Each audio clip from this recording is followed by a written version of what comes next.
MAM பள்ளியில 12ஆம் வகுப்பு முடித்த மாணவனுக்கு மாற்றுச் சான்றிதழ் தராம அலக்களிக்கக்கூடிய பள்ளி நிர்வாகத்தை கண்டித்து இந்திய மாணவர் சங்கத்தின் சார்பாக இன்றைக்கு போராட்டம் நடத்தி கொண்டிருக்கிறோம்.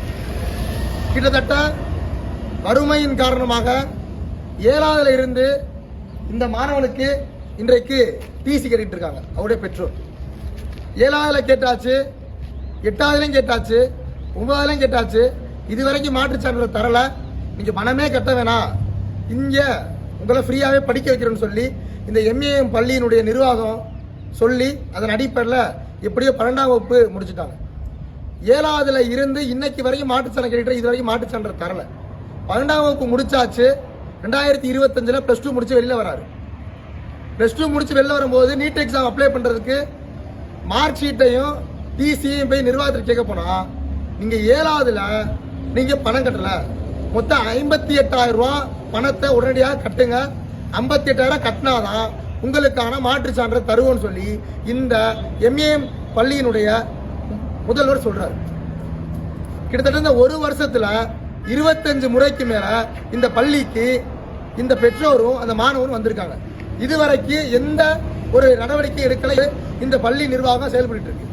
நேற்றைய தினத்துல இந்த பள்ளியினுடைய முதலாளி வீட்டுக்கு காலையில 11 மணிக்கு இவருடைய தந்தை போறாங்க. 2:30 மணிக்கு அந்த பள்ளியினுடைய முதல்வர் அவங்க வீட்டுல இருந்து கீழே இறங்கி வர்றாரு. நீ எங்க வேணா போய்க்க, யார வேணா பாரு, நீ போராட்டம் கூட நடத்திக்க, நீ மாவட்ட ஆட்சியர்கிட்ட போய்க்க, தமிழ்நாட்டு முதலமைச்சரே வந்தானு நான் உனக்கு மாற்றுச் சான்றிதழ தரமாட்டேன்னு சொல்லி இந்த பள்ளியினுடைய முதலாளி சொல்லிட்டார். இன்னைக்கு காலையில 12 மணிக்கு இந்த பள்ளிக்கூடத்துக்கு வந்தோம், எம்ஏஎம் பள்ளிக்கு. இதுவரைக்கும் எந்த ஒரு நடவடிக்கையும் கிடையாது. மணி 7 மணி ஆயிடுச்சு. இவங்க இன்னைக்கு ஃபுல்லா நோம்புல இருக்காங்க. அப்ப கொஞ்சம் கூட மனிதநேயமற்ற செயலோடு தான் இன்றைக்கு எம்ஏஎம் பள்ளியினுடைய முதல்வர் நடந்துகிட்டு இருக்காங்க. இதை ஒருபோதும் அனுமதிக்க முடியாது. இதை வன்மையாக இந்திய மாணவர் சங்கம் கண்டிக்குது. உடனடியாக தமிழ்நாடு அரசு ஆய்வு நடத்தி தடுத்து நிப்பாட்டு என்பதை தெரிவிச்சுக்கிறேன். இந்த மாணவர் மட்டும் கிடையாது, பல மாணவர்கள் இந்த பள்ளியினால டிசி தராம இன்னைக்கும் எத்தனையோ மாணவர்கள் இங்கே படித்துக் கொண்டிருக்கக்கூடிய ஒரு சூழ்நிலை இருக்குது.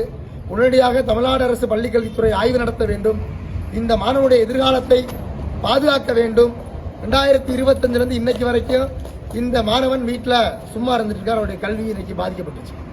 அது மட்டும் இல்லாமல் இன்றைய ஆண்டு 2026 நீட் தேர்வை அப்ளை கூட பண்ண முடியல. இன்னைக்கு இவ்வளவு பெரிய நிலைப்பாடு இருக்குது. தமிழ்நாடு அரசு பள்ளிக்கல்வித்துறை தலையிட்டு உடனடியாக இந்த ஏழை எளிய குடும்பத்திலிருந்து முதல் தடவை கல்வியினுடைய வாசனையே படாத குடும்பத்திலிருந்து வரக்கூடிய இந்த மாணவன் எதிர்கால